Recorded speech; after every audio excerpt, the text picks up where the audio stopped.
Oração bonita da pastora, né? Sou suspeito de falar da pastora, ela tem sido minha mentora, né? Minha orientadora, minha guia. Tenho um privilégio muito grande de ser pastoreado por ela e pelo pastor, amém?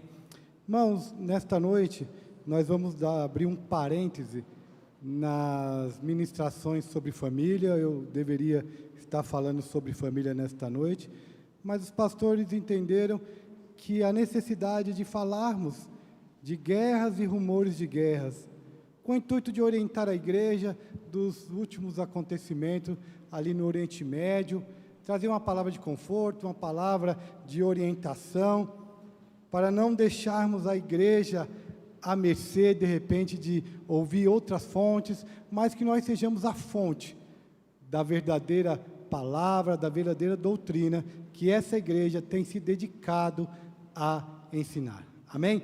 Então nós vamos falar hoje de guerras e rumores de guerra. Quero convidar os irmãos a abrir as vossas Bíblias em Marcos, capítulo 13. Vou pedir para o Cleber abrir umas águas aqui, que eu tenho uma certa dificuldade. Obrigado. Marcos, capítulo 13, nós vamos ler do 1 ao versículo 13. Marcos, capítulo 13, do versículo 1 ao capítulo 13. Amém? Vamos lá, o sermão profético, a destruição do templo. Quando Jesus estava saindo do templo, um dos seus discípulos lhe disse: Mestre, que pedras, que construções! Mas Jesus respondeu: Você está vendo essas grandes construções? Não ficará aqui pedra sobre pedra que não seja derrubada. Jesus estava sentado no Monte das Oliveiras, diante do templo, quando Pedro, Tiago, João e André lhe perguntaram em particular: Diga-nos, quando essas coisas vão acontecer e que sinal haverá quando todas elas estiverem para cumprir? Então Jesus começou a dizer-lhes: Tenham cuidado para que ninguém os engane. Muitos virão em meu nome dizendo: Sou eu, e enganarão a muitos. Quando vocês ouvirem falar de guerras e rumores de guerras, não se assustem. É necessário que isso aconteça, mas ainda não é o fim. Porque nação se levantará contra nação e reino contra reino, haverá terremotos em vários lugares e também fomes. Essas coisas são o princípio das dores. Estejam de sobreaviso, porque as pessoas os entregarão aos tribunais e às sinagogas, vocês serão açoitados e por minha causa serão levados à presença de governadores e reis para lhes servir de testemunho. Mas é necessário que primeiro o evangelho seja pregado a todas as nações.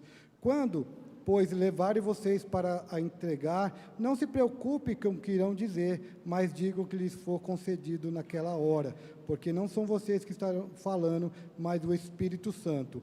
Um irmão entregará à morte outro irmão, e o pai entregará o filho. Haverá filhos que se levantarão contra seus pais e o matarão. Todos odiarão vocês por causa do seu nome. Aquele, porém, que ficar firme até o fim, este será salvo. Amém? Podeis assentar, glorificando o nome do Senhor.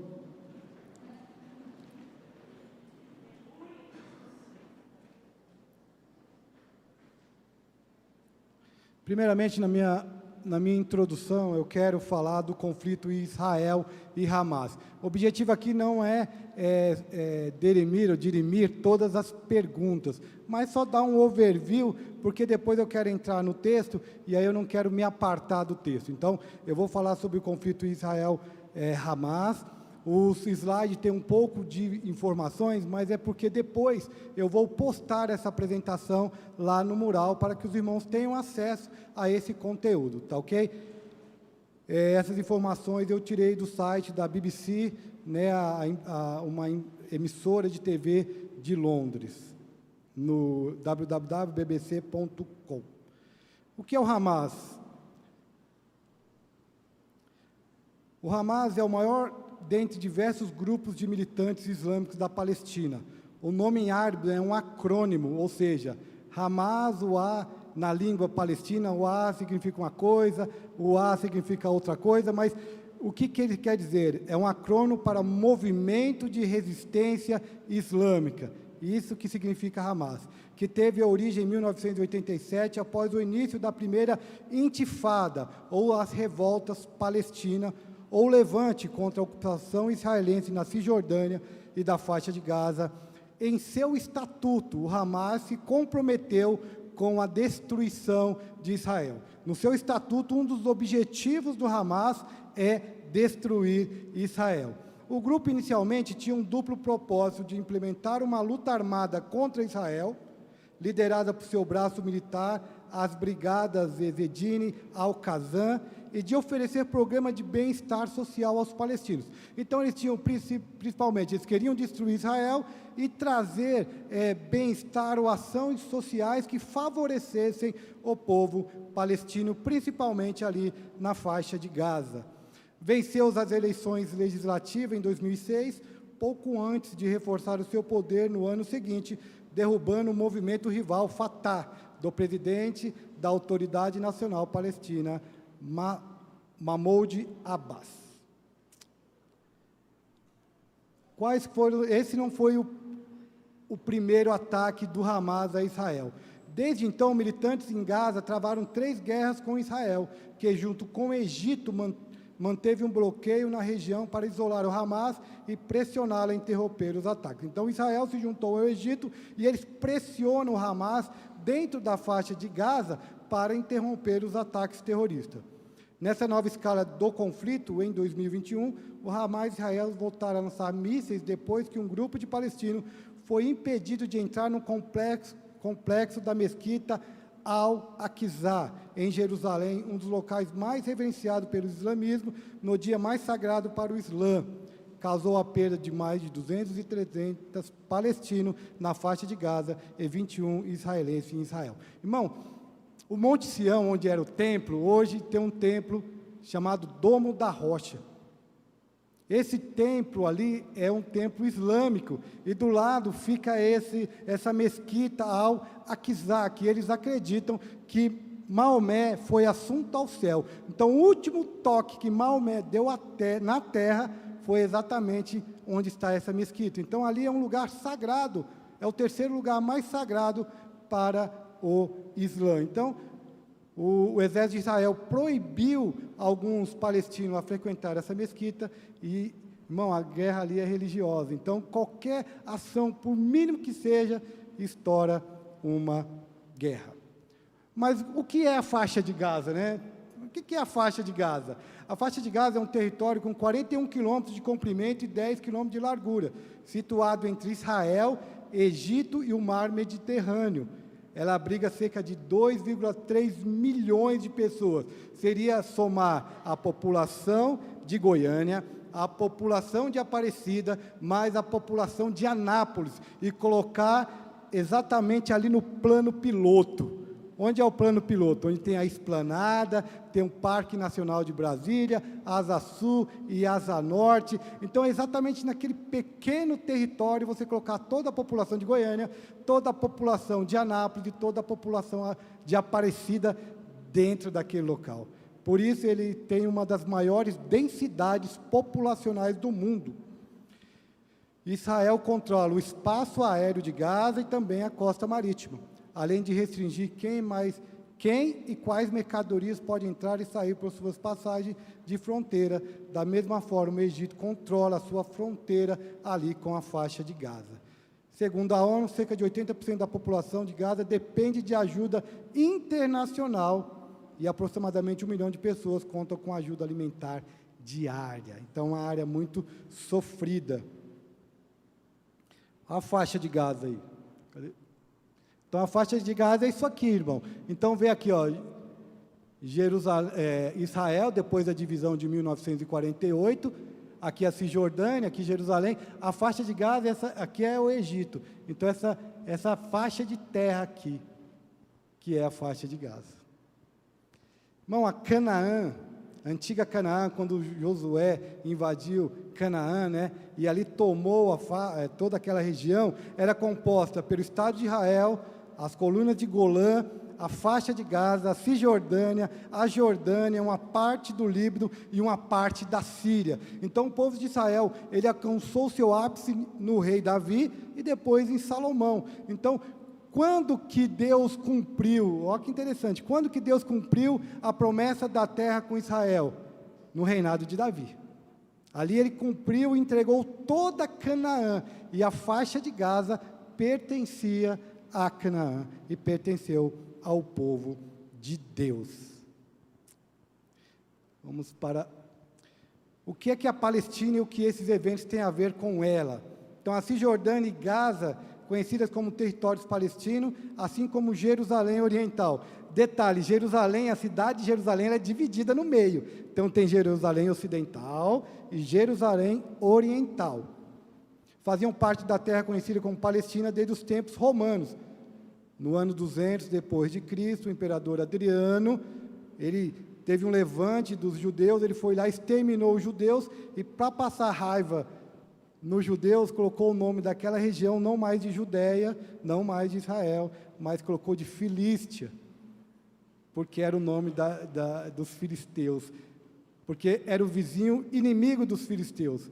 E Filístia deu o nome de Palestina, aportuguesou para Palestina. Essas também foram as terras dos reinos dos judeus da Bíblia, e são consideradas pelos judeus como sua antiga pátria. Em 1948, irmão, 14 de maio de 1948, foi instituído o Estado de Israel, e foi declarado Israel como nação pela ONU. Embora a terra ainda seja chamada de Palestina por aqueles que não reconhecem Israel, então o Hamas, por exemplo, não reconhece a nação de Israel, então ele entende que ali em Israel ainda é Palestina. E os palestinos também usam o nome Palestina, tirando Israel, mais uma vez, para referir a Cisjordânia, a Gaza e a Jerusalém Oriental. Então, uns tiram Israel e colocam o resto como Palestina, aqueles que não reconhecem Israel como nação, incluem Israel como território palestino. E qual as causas desse conflito histórico? Principalmente, irmão, disputa de território, principalmente depois da criação do Estado de Israel de 1948, e também, irmão, os muçulmanos não aceitam a presença de judeus na Palestina. Lembra que eles não reconhecem Israel como uma nação, então eles não aceitam os judeus, nem ali em Israel e nem na faixa de Gaza, por isso há o conflito. Estou passando rapidinho. Por que Israel e Hamas estão em conflito atualmente? Então, os irmãos acompanharam que no sábado do dia 7, do 10, coloquei do 8, mas do 10, Hamas, de forma covarde, atacou de forma repentina Israel. Então, foi um ataque terrorista, um ataque cruel. O Hamas lançou milhares de foguetes contra Israel, enquanto dezenas de combatentes invadiram comunidades israelenses ao cruzar a fronteira. E Israel lançou imediatamente ataques aéreos, alegando que estava mirando os locais militantes em Gaza. Então, o confronto já faz 13 dias que existe esse confronto. Por que esse ataque é sem precedentes?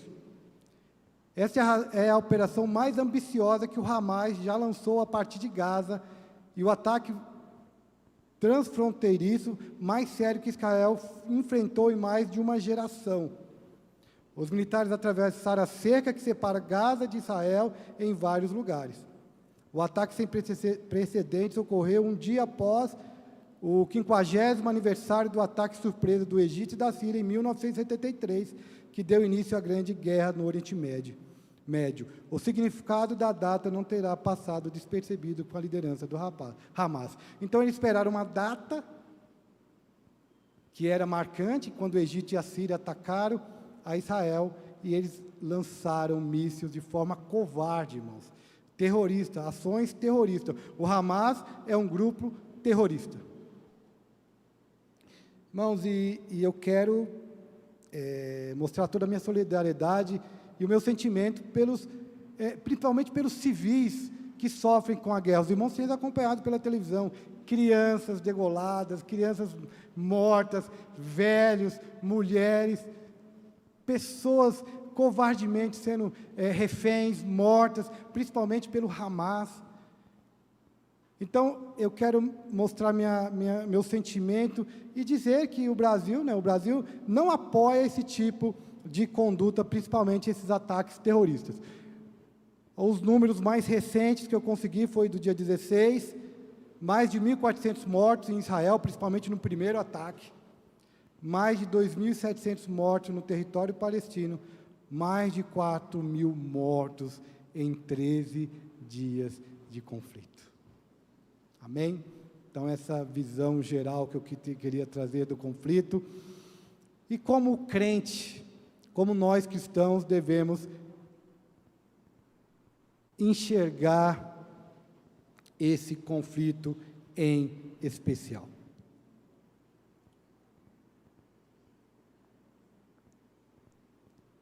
Nós não nos desesperamos, não como os gentios. Como crente deve ver esses eventos através da cosmovisão cristã que nós aprendemos no culto de ensino. Como que nós devemos ver esse conflito através das lentes da Sagrada Escritura. Vamos lá? Versículo 1, eu coloquei ali o 1 e 2 ali, irmão, aqui em cima, é só para eu me orientar em qual versículo que eu tenho que ler. Então, vamos ler aqui no texto, quero que os irmãos acompanhem na sua Bíblia. Lembra que no culto de ensino, nós também ensinamos que vocês devem pegar a Bíblia e acompanhar o que o pregador está pregando, para ver se ele não está falando besteira. Então, vamos lá, versículo 1, do capítulo 13. Quando Jesus estava saindo do templo, um dos seus discípulos lhe disse: Mestre, que pedras, que construções.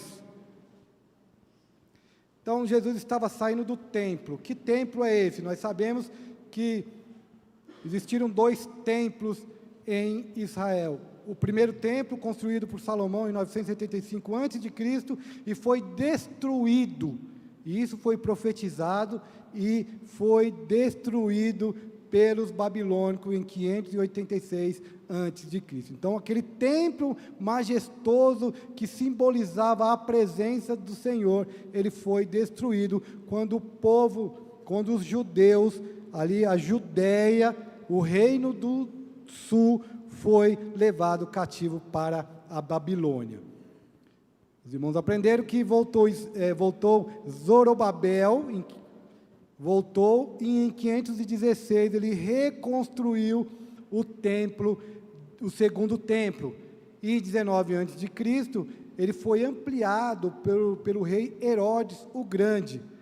Mas em 70 depois de Cristo, foi tomado pelo Império Romano, principalmente pelo general Tito Vespasiano, que depois veio ser imperador do Império Romano. Ele foi totalmente destruído, cumprindo exatamente essa profecia. Jesus respondeu: vocês estão vendo essas grandes construções, não ficará aqui pedra sobre pedra que não seja derrubada. Imagina os discípulos saindo, Jesus tinha acabado de falar que a casa de Israel ficaria deserta.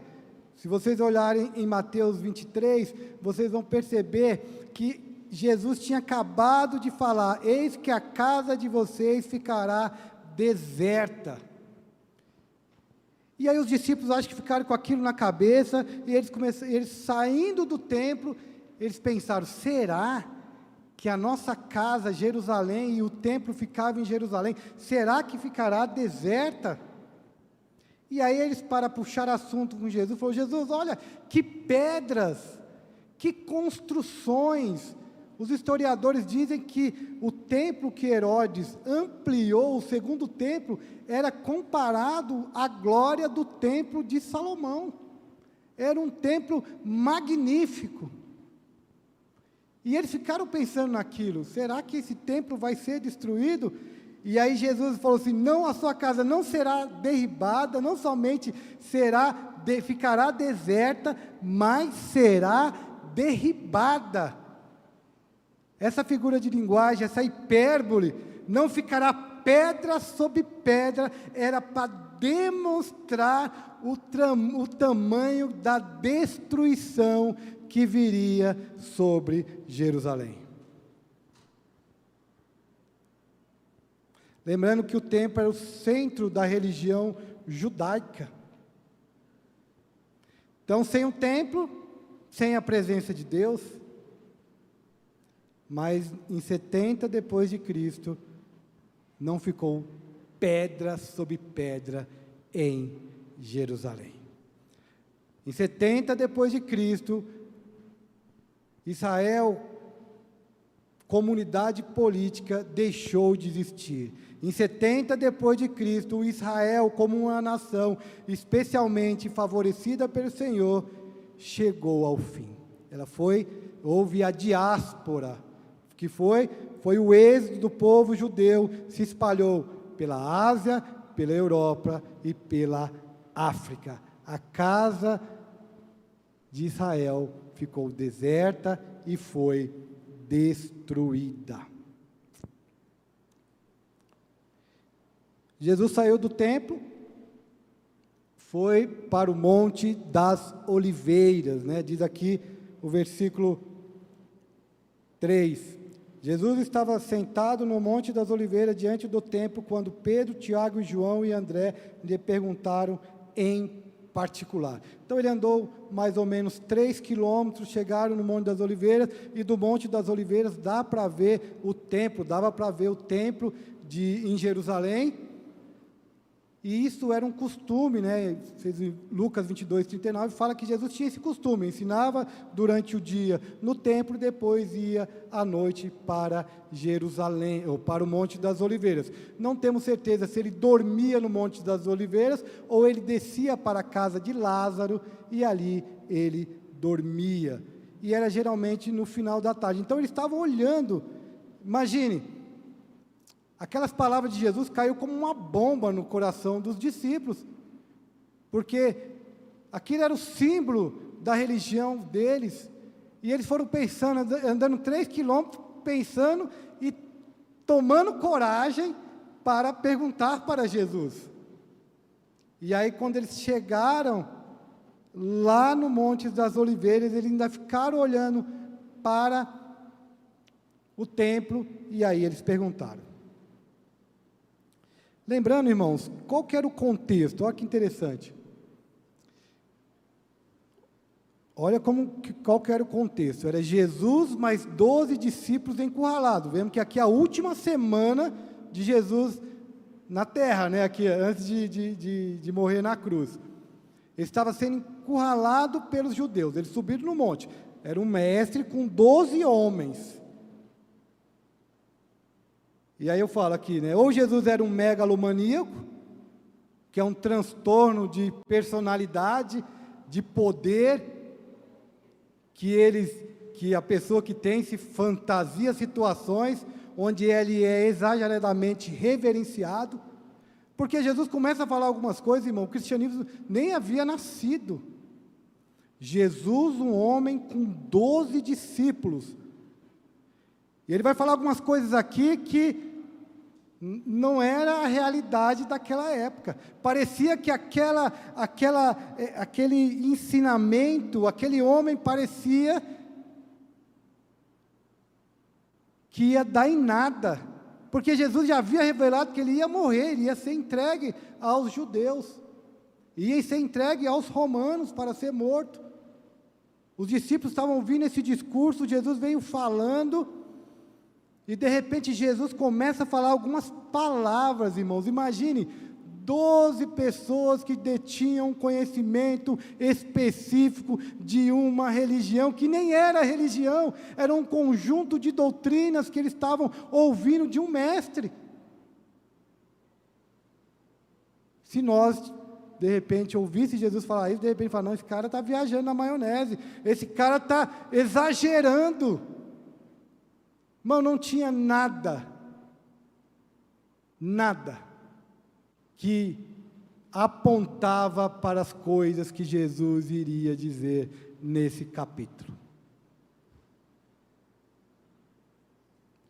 Vamos lá para a questão central. Então, diante desse contexto,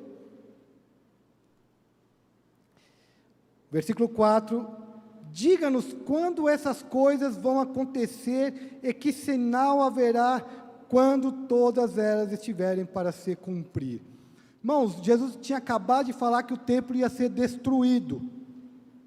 Mateus, ele vai mais longe, ele detalha melhor, ele fala assim, diga-nos quando essas coisas vão acontecer e que sinal haverá da sua vinda e do fim dos tempos. Para os judeus, para aqueles homens que estavam com Jesus ali, eles queriam saber quando o templo seria destruído, quando seria a volta de Jesus, quando seria o fim dos tempos e quais sinais indicariam esses acontecimentos. Para os judeus, a destruição do templo, a volta de Jesus e o fim dos tempos era exatamente a mesma coisa. Porque o templo ser destruído era o fim. E aí eles entendiam que quando o templo fosse destruído, Jesus ia voltar, e ali era o fim dos tempos. E eles queriam saber quais os sinais. Nos diz Jesus, quais os sinais que vai acontecer exatamente essa destruição. Mas a forma que eles perguntaram, abriu brecha para Jesus também dar uma resposta mais abrangente. A resposta de Jesus foi mais abrangente. É isso.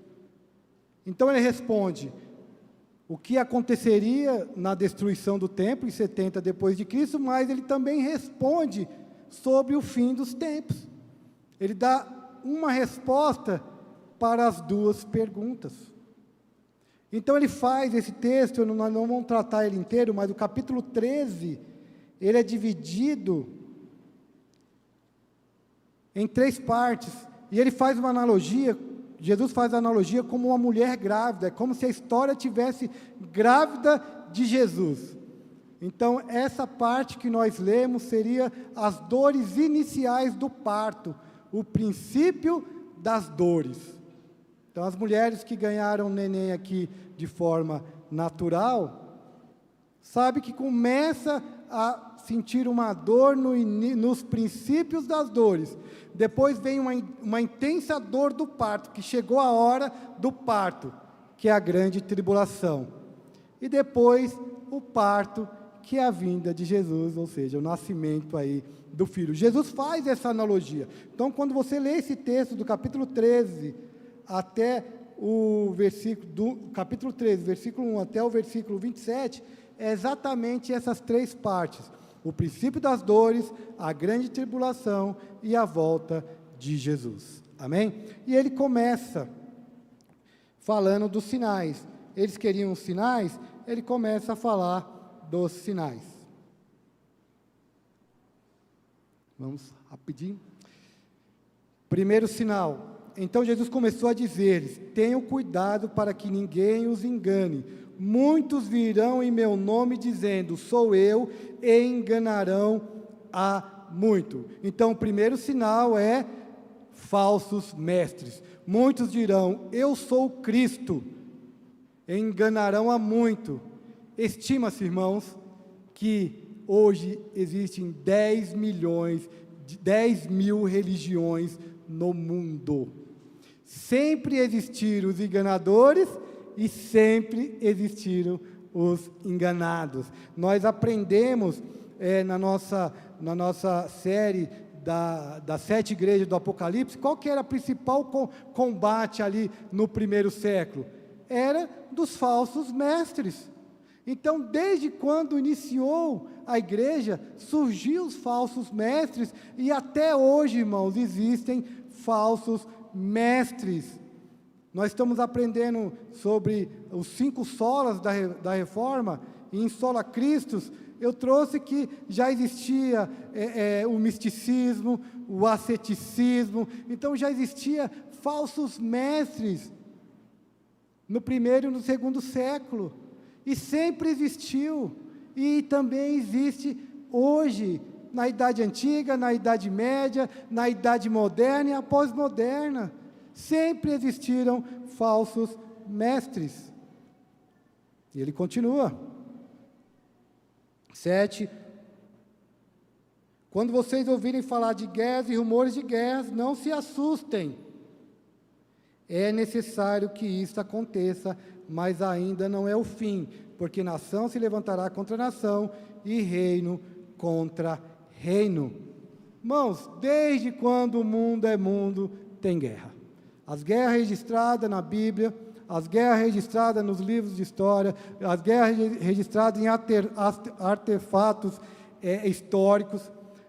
Nós tivemos a Primeira e a Segunda Guerra Mundial, 1914 a 1918, 1939 a 1945. Nós tivemos a Guerra do Iraque, estamos tendo a Guerra da Ucrânia e conflitos menores. Conflito do Azerbaijão versus Armênia em Nagorno-Karabakh, Guerra da Síria, guerra que vem do Iêmen, Guerra do Tigre, que é a região ali do Tigre, ali na África. Irmãos, atualmente tem mais de 10 conflitos ativos no mundo. Sempre houve guerra e sempre haverá guerra. Eu já falei isso aqui. Capítulo 1 e 2 de Gênesis, paz. Capítulo 3, guerra.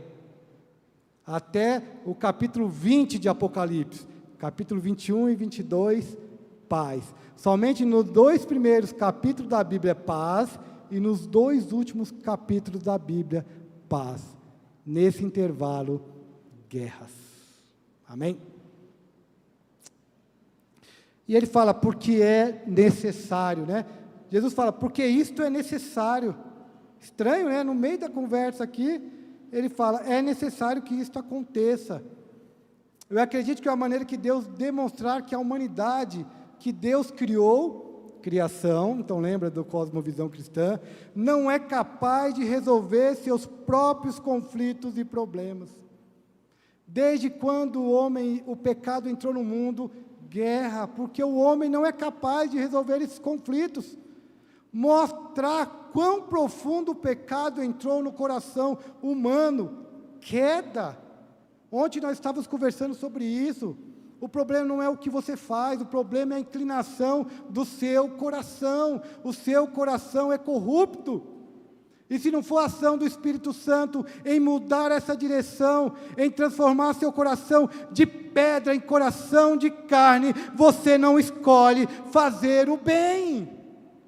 É uma realidade, irmão. O pecado, ele corrompeu de forma radical o ser humano. E também essas guerras é necessário para evidenciar a necessidade de um Salvador, a necessidade de Jesus Cristo, a necessidade do Rei da Paz. Aleluia! Redenção. E a notícia? Mas ainda não é o fim. Jesus está falando, não é o fim. Irmãos, principalmente os nossos irmãos dispensacionalistas, quando houve uma guerra, Jesus está voltando. Não é isso, irmãos. Aqueles que interpretam dessa forma não entenderam as Sagradas Escrituras. Elas não marcam a data da vinda de Jesus. Elas são a certeza que as palavras de Jesus são verdadeiras com respeito à segunda vinda.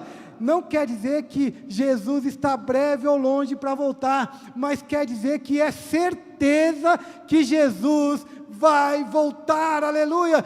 Desde quando Jesus foi assunto aos céus, há guerras e rumores de guerra, demonstrando que se Jesus sabia a respeito das guerras, e isso vem sendo cumprido durante a história, é para demonstrar que também são verdadeiras, quando ele diz, eis que venho sem demora, certamente venho, aleluia, aleluia. O crente não fica desesperado, porque isso são sinais da vinda do nosso Redentor, aleluia. Calamidades.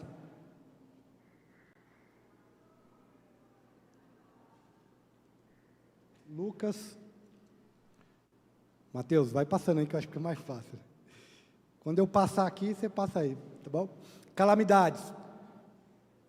Parte B do versículo 8.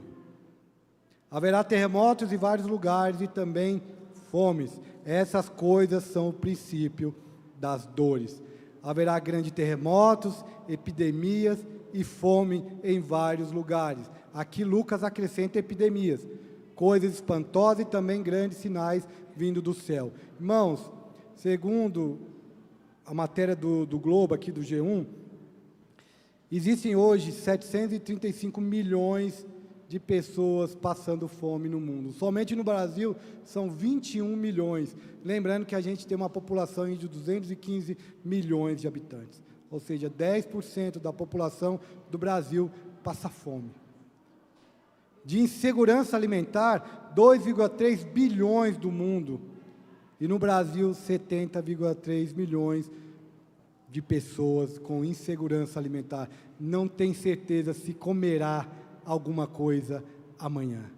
Esses dados foram tirados do relatório sobre o estado de segurança alimentar e nutrição no mundo, que ele é divulgado pelas Organizações das Nações Unidas, juntamente com a Unicef, juntamente com a OMS. Então, são dados que têm base, que são dados confiáveis. Então, irmãos, fome sempre existiu no mundo.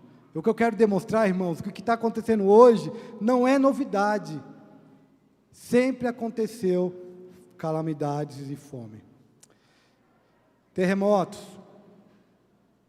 Citei os últimos três. Turquia, os três maiores. Turquia e o noroeste da Síria, 6 de fevereiro de 2023.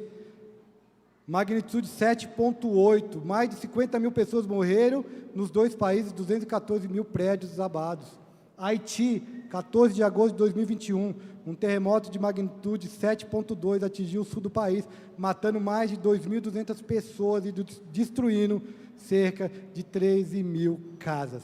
Indonésia, 28 de setembro de 2018, um terremoto de magnitude 7,5 atingiu a ilha de Sulawesi, resultando em um tsunami de 1,5 metros e matando mais de 4.300 pessoas. Sempre existiram terremotos no mundo. Epidemias. A peste negra matou no século XIX, irmãos, de 75 a 200 milhões de pessoas. Dizimou de 30 a 60% da população da Europa. Quem não lembra, agora recente, estima-se que mais de 20 milhões de pessoas no mundo morreram por causa do Covid-19. Epidemias. Perseguição à igreja. Então, não é só uma guerra. Acho que você passou, volta. Não só é um sinal, tem mais sinal. Versículo 9. Estejam de sobreaviso, porque as pessoas os entregarão aos tribunais e às sinagogas. Vocês serão açoitados e por minha causa serão levados à presença de governadores e reis para lhes servir de testemunho.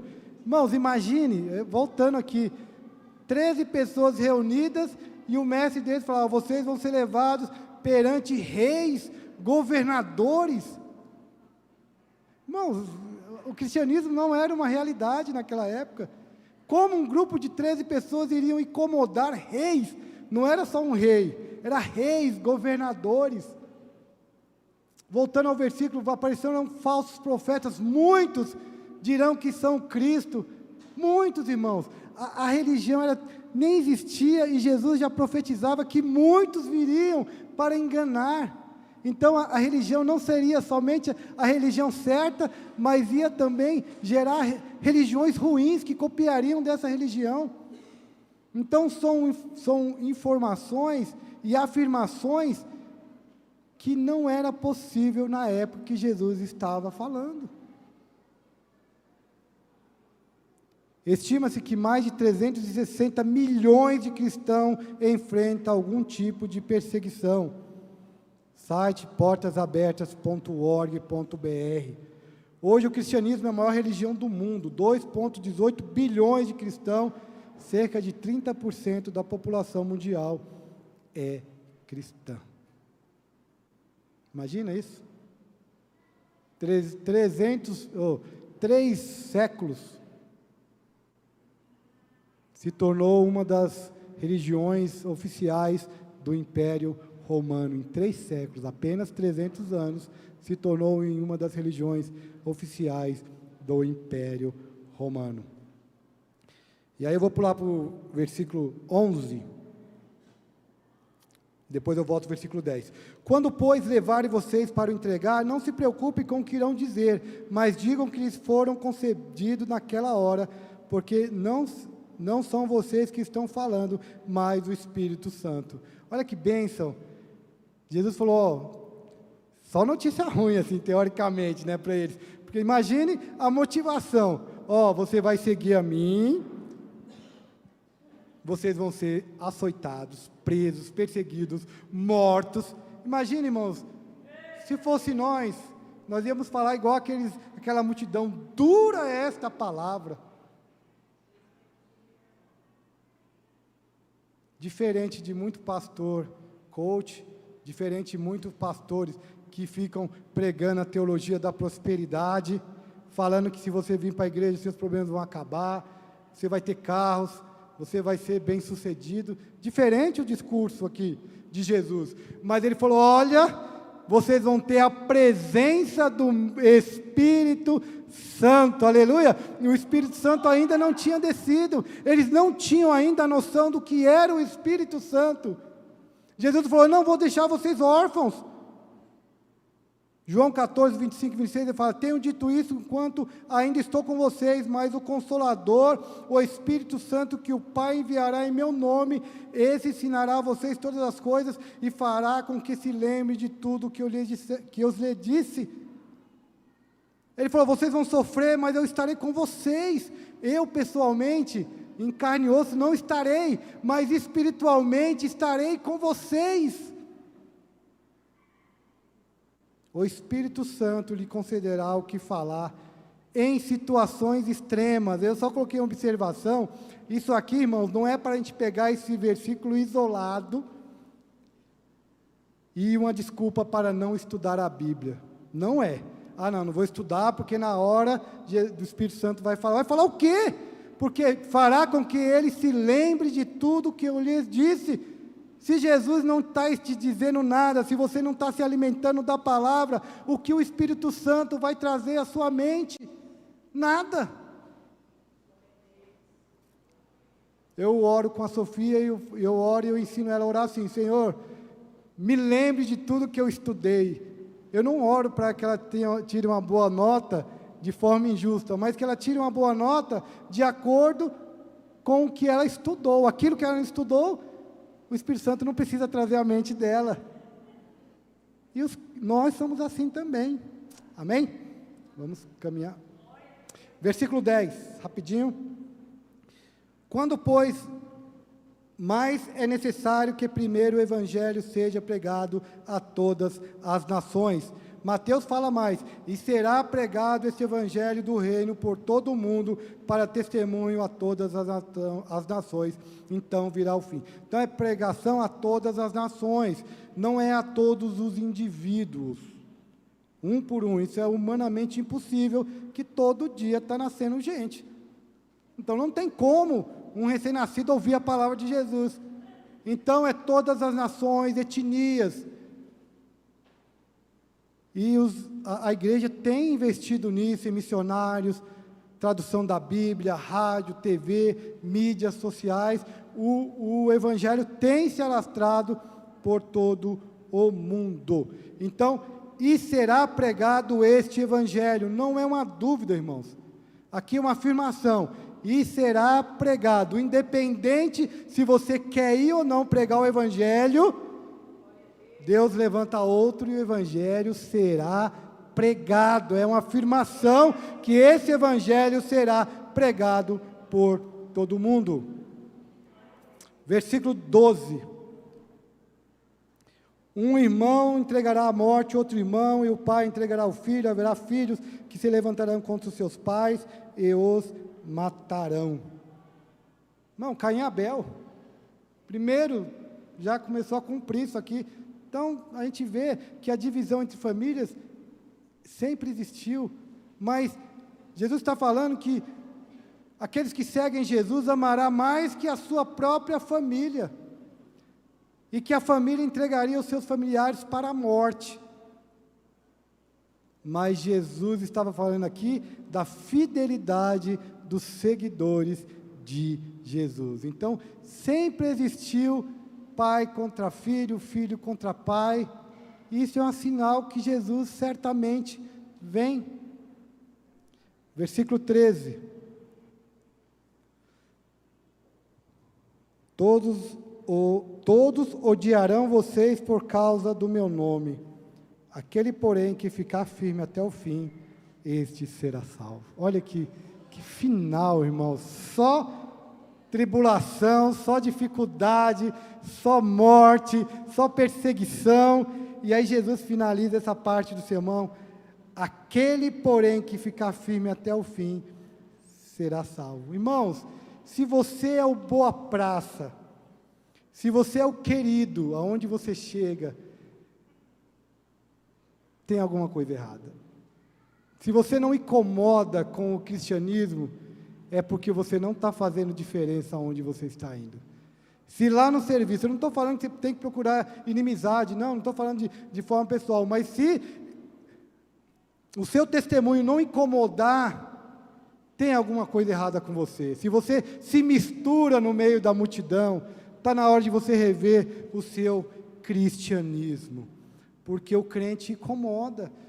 Jesus está falando aqui, todos odiarão vocês por causa do nome de Jesus, e não foi só um período da história, Jesus está falando para todo o período. No Império Romano, só no Império Romano, em 3 séculos, houve 10 perseguições tradicionais e declaradas à igreja.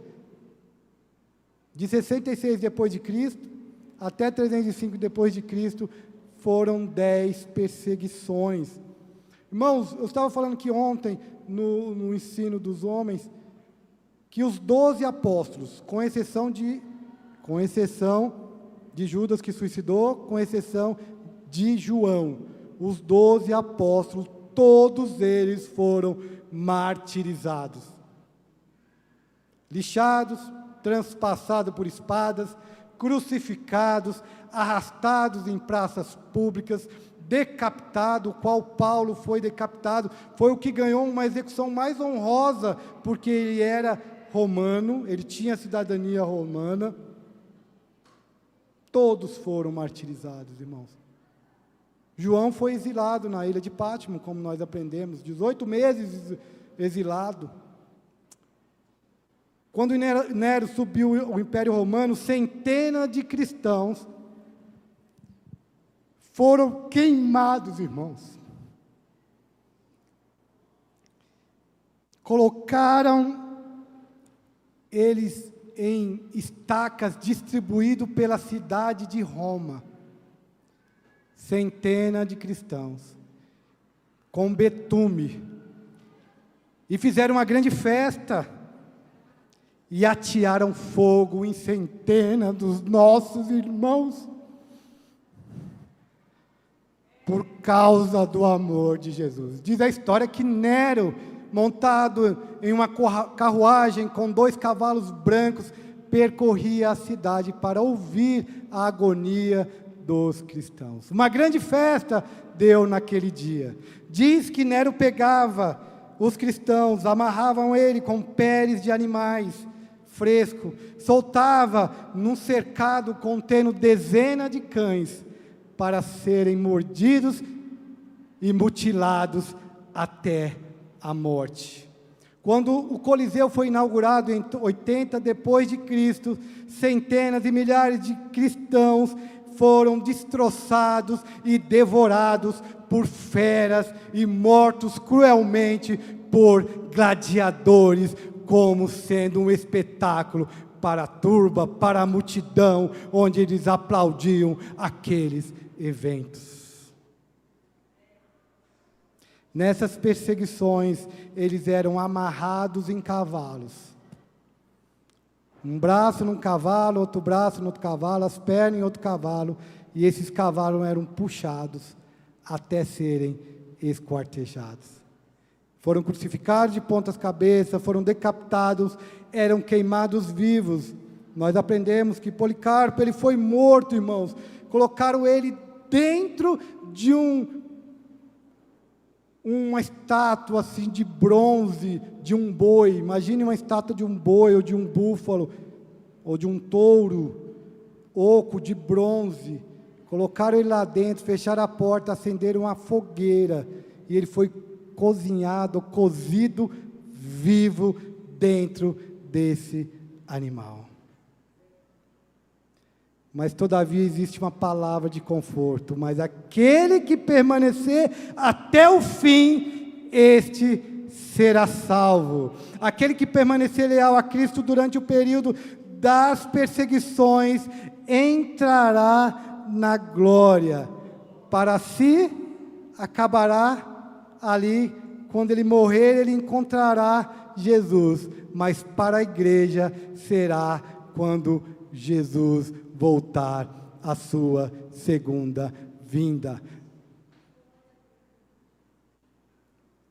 Jesus está voltando, e os sinais estão apontando para isso, que é certeza que ele virá, e quando ele raiar nas nuvens, sairá anjos, e juntará dos quatro cantos da terra, norte, sul, leste e oeste, e ajuntará da terra ao céu um grande povo, e nós iremos morar eternamente com Cristo, nos novos céus e na nova terra, onde habita a justiça. Aleluia! Quais são as implicações e aplicações? Eu vou passar rapidinho. Primeiro, implicações, irmãos. Eu quero falar algumas implicações. Primeiro, o povo de Deus é a igreja, não é Israel. É isso que eu quero falar. A igreja é constituída de cristãos judeus e cristãos gentios. Se o judeu não se converter ao cristianismo, ele não será salvo. Depois, irmãos, leia em Efésios 2, 11 a 16, ele fala, e eu quero pegar só um versículo, ele fala aqui, no versículo 14, porque ele é a nossa paz, de dois povos ele fez um só, e na sua carne derrubou a parede de separação que estava no meio à inimizade. Ele derrubou a parede entre judeus e gentios. Então existe só um povo, irmãos, cristãos judeus e cristãos gentios. Israel não é o povo de Deus atualmente. Amém, irmãos? Nós não somos o plano B. O plano A era Israel. Jesus veio, Israel recusou, então Deus falou, e agora? Aí o que eu vou fazer? Não, vamos aqui, não é. Sempre foi plano de Deus, Jesus descer, e aí a continuidade do seu povo envolveria também os gentios, dos quais os brasileiros fazem parte. Jerusalém celestial sobrepuja ou excede a Jerusalém terrena. Gálatas 4, 21 a 31, é a história alegórica de Agar e Sara. E aí eu quero ler só um versículo que fala exatamente isso. Ele fala aqui, versículo 25 de Gálatas 4. Ora, Agar é o monte Sinai, na Arábia, e corresponde a Jerusalém atual, que está em escravidão com os seus filhos. Mas a Jerusalém lá de cima é livre, e ela é a nossa mãe. Mas vocês, irmãos, são filhos da promessa, como Isaque. Então, irmãos, a água do Rio Jordão não tem nada de santo. A casquinha da figueira lá, ou da videira ali do Getsêmani, não tem nada, porque a igreja do Senhor é o povo de Israel. E por último, a promessa para a nação de Israel atual. Existe uma promessa para a nação de Israel atual, que se encontra em Romanos 11, 25 a 32, e eu vou só ler o 25. Porque não quero, irmãos, que vocês ignorem este mistério, para que não fiquem pensando que são sábios. Veio um endurecimento em parte a Israel, até que tenha entrado a plenitude dos gentios. Então teve endurecimento dos judeus, para que nós pudéssemos ser salvos. E assim, todo Israel será salvo.